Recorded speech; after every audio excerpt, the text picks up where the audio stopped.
Wow. I think that was college basketball at its best. I thought that our young ladies displayed Redhawk toughness, especially that second half. And I thought our fans, Redhawk Nation, displayed some toughness that we needed when we needed to get stops that fourth quarter. Gosh, those fans were amazing. And I just want to thank everybody for that. That was huge for us. The contributions of our players. We knew we needed to take care of the basketball and rebound. Obviously, that first half we did not, but I thought we took care of it much better the second half. I thought we rebounded, and then Ashton, stepped up and was a spark for us that we desperately needed. So, but it was a team win, and again, I thought we played extremely hard, tough, and together the second half, and I'm proud and pleased with the win.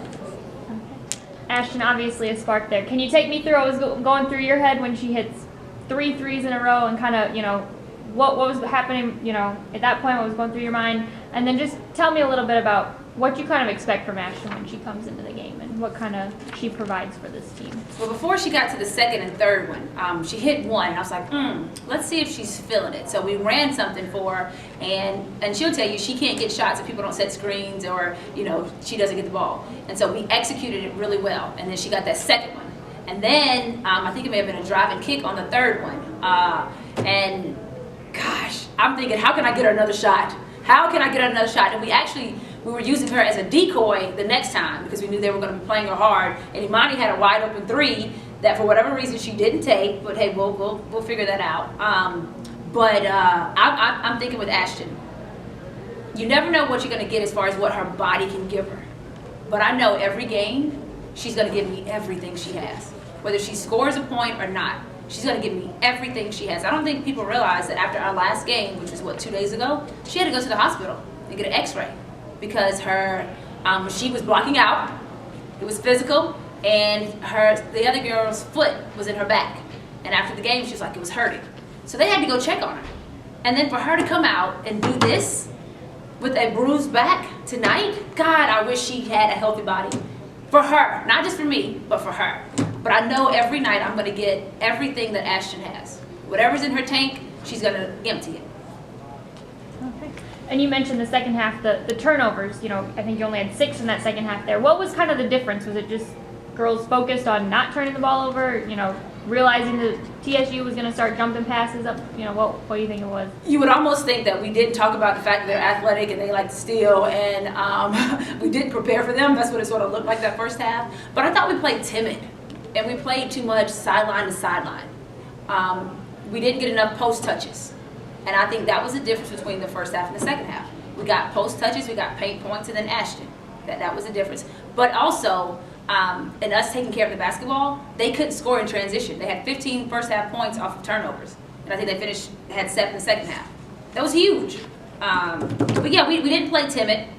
And we played together, and Ashton was huge. And then, Imani and Bree were as well. Yeah. Free throws were obviously a difference in this game. Just talk a little bit about the girls getting to the free throw line, to drive and to attack the basket that much and to be able to get to the free throw line that much was critical in this one. It was. And if a team is going to pressure you and they're going to deny passing lanes, then that means driving lanes are open.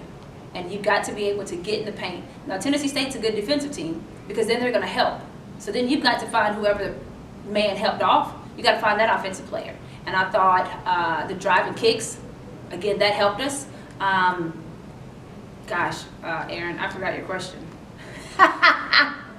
Just how important getting to the free throw Oh, line. yes. Look, when you're having a hard time scoring, you got to find a way to get some easy baskets.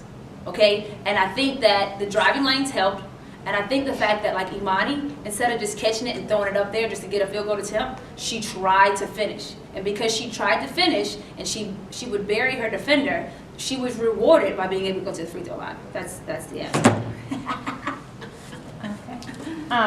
What was, the message to the players after this one? Winning is hard. We absolutely will enjoy this. The toughness that we displayed the second half is what we have to do every game. And we're going to enjoy it until 10 a.m. they're going to enjoy it until 10 a.m. on Monday. I'll probably enjoy it for another maybe 12 hours. And then we got to prepare for a really good, again, everybody's good. And now you got to go on the road. And I told the young ladies that when you go on the road, you got to think you're already 15 down. So you got to go in, you got to fight and claw from the get-go. Taking care of the basketball, rebounding the basketball are huge. We're going to play a team in Morehead State that I think they've scored triple digits 4 times this year. And they're going to press you, and they're going to run, and they're going to try to turn you over. So we got to get prepared for that, but we've got some days to do it. But let's enjoy it. Thank the fans for coming out and supporting and getting up on their feet and yelling. That was huge. Yeah, man, this is something else.